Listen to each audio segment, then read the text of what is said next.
Hi, I wanted to move on to Sefer Shmos, but the truth is I have one more thing that I wanted to do, one more idea that I wanted to do in Bereshis, in the book of Genesis. So before we move on to the book of Exodus, I wanted to talk about three characters, three personalities. And every single personality that we've done so far, though they've really been our ancestors, directly. But I want to talk about Esav and Yishmael a second.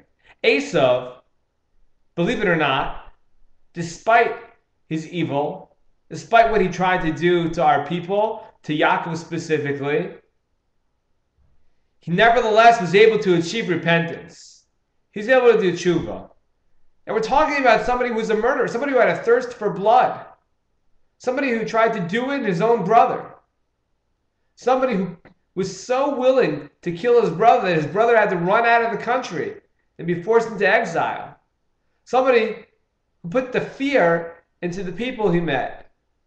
That person, Esav, was able to do tshuva. Now the truth is that at the end of his life, he was not able to stay on the straight and narrow path.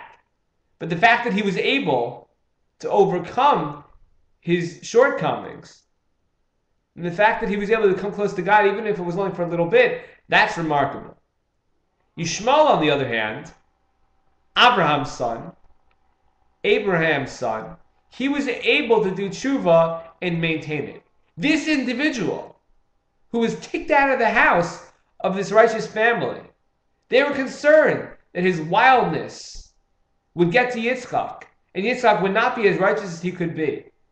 And Sarah knew, Abraham's wife knew that for her child, this was the path that they needed to take, even if it seemed a bit cruel.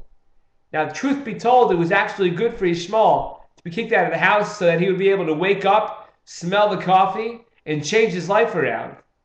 But the fact is that somebody who was so evil, somebody who was able to influence Yitzchak, somebody of particular holiness, so Yishmael was able to turn his life around. And there's one other personality before we go offline that I wanted to share with you. That is Abraham's father. Abraham's father, his name was Terach. Abraham's father's name was Terach, and he was the store owner for idolatry in his city. He was the headquarters for idolatry, for buying an idol.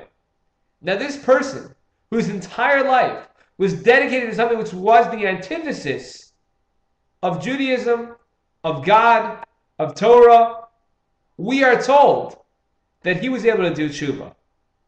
And the lessons from these three personalities are obvious. However far we get off the course, however far we are removed from God, even if we're involved in some horrific crimes, the likes of which were known by these three characters, we're able to return. Tshuva, repentance, is possible. And that should really help us to make us think that, yes, we may not have had the greatest year in terms of our personal action, in terms of our accountability, but we know we have not reached the point of no return, because these three personalities teach us, however far removed we are, we will always be accepted back with the right tshuva, with the right type of repentance, with the right game plan.